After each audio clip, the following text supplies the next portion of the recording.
Modern Warships launched Ranked Mode on October 1st, 2024. It quickly became popular because it felt very different from regular random battles. Any careless push for the enemy base would reward the daredevil with a trip back to port, and their allies could soon follow suit. Ranked battles do not forgive careless decisions. Coordination and mutual support matter here, while the most persistent commanders can look forward to some very generous rewards. At the end of each season, players receive ranked season coins. The amount depends on the league they reached, with Diamond 3 still being the highest one for now. Even after reaching it, the most experienced commanders keep sinking enemy ships to improve their position on the leaderboard. Even so, many players are still asking where they should spend their ranked coins, and whether the Z-6B helicopter really carries a nuclear cannon. We cannot help you with the helicopter mystery, but taking a closer look at the ranked store is definitely within our capabilities.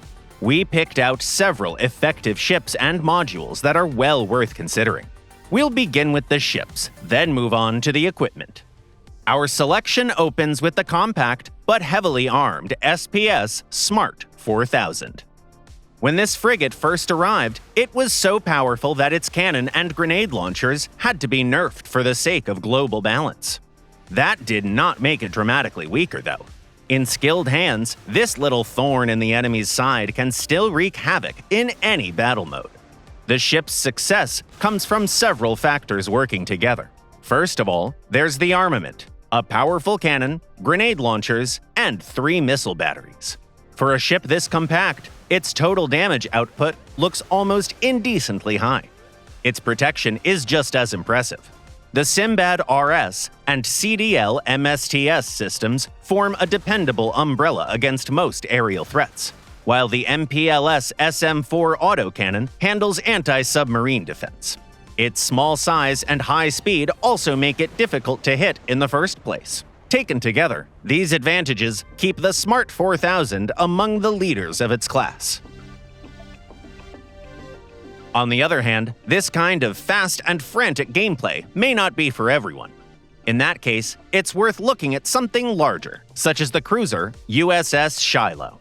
Its entire concept is built around modularity, taken almost as far as it can go.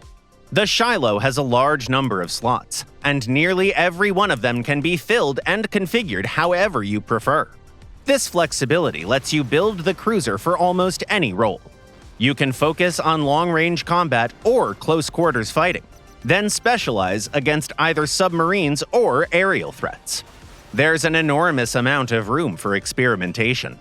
To round it all out, the ship also carries 2 consumables at once: electronic warfare and engine boost. Another ship worth your attention is the Indian S5. At the moment, it's arguably the strongest submarine in the entire game. The reason is its unique K-15 Sagarika missiles. Their high speed allows them to draw enemy air defense fire first, clearing the way for the rest of the weapons in the salvo. As a result, nearly the entire main salvo reaches its target. The K-15 itself also gets through surprisingly often. A full salvo can strip away as much as 300,000 durability points. No repair kit can make up for that kind of damage. On top of this, the S5 can accelerate to 21 knots and has a relatively small silhouette. Its oxygen reserve also lets it remain submerged for up to 8 minutes. All these qualities give it a clear advantage over other submarines in its class. And of course, no list would be complete without the much-discussed HMS Rodney. This battleship is the most expensive ship in the store, but it fully justifies the price. The entire main battery is concentrated in the bow and delivers very respectable damage. Add the secondary battery, and the total damage exceeds 200,000 per salvo. The gun traverse speed is also one of the best among comparable battleships. Despite its size, the Rodney has fairly decent mobility. With engine boost active, it can reach 20 knots. Its maneuverability is still mediocre, with a rating of only 9, although the British battleship's turning circle is not excessively wide. Even the best ships have weaknesses, however. The Rodney's main problem is the unfortunate placement of its air defenses. The Aster 30R system and all 5 open AA slots are located in the stern.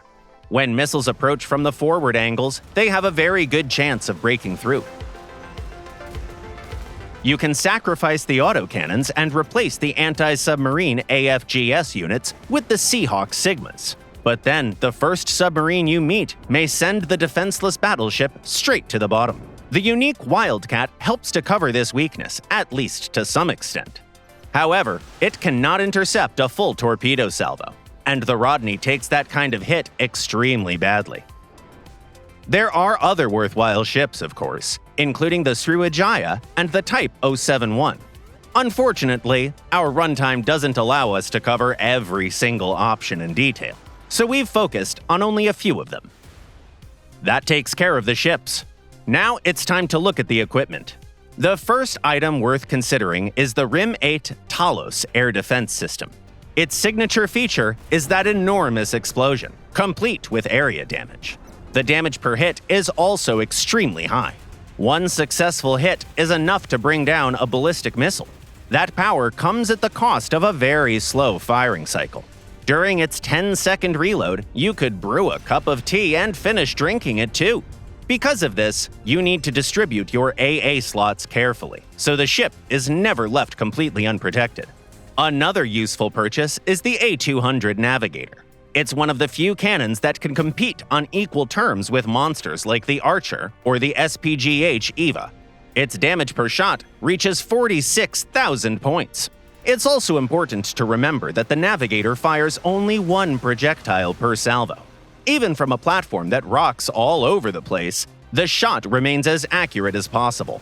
With a projectile speed of 971 knots, actually landing that shot becomes much easier as well. Naturally, we cannot ignore the ASN-4G. This nuclear missile used to be available only through limited activities, but it can now be purchased directly in the ranked store. Players value it for its rapid launch and unusual flight path. At close range, these features allow the missile to slip through the air defenses of almost any ship. Even decoys are often useless, simply because the enemy has no time left to deploy them. However, the same trajectory that helps the missile penetrate air defenses also creates a whole list of problems. This French nuclear diva doesn't work well with vertical launch systems. Immediately after launch, it accelerates so quickly that any obstacle in its path becomes a serious danger. And when the bow of your ship is not pointing toward the target, the launch may end in failure. Before firing, turn your ship toward the enemy and make sure nothing is blocking the missile's flight path.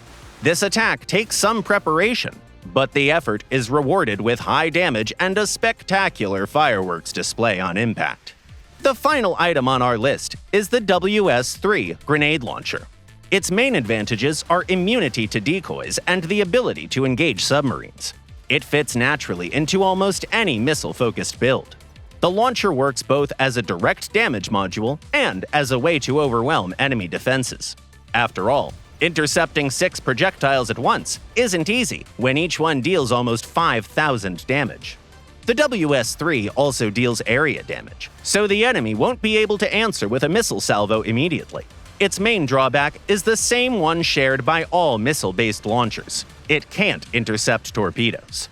Still, with this module installed, it may be easier to sink the submarine preemptively than to deal with its torpedoes afterward. Those are all our ranked store recommendations for today. Naturally, plenty of effective ships and modules did not make the list. If you know of other purchases that deserve attention, make sure to tell us about them in the comments. That's all for today, Commanders. See you at sea.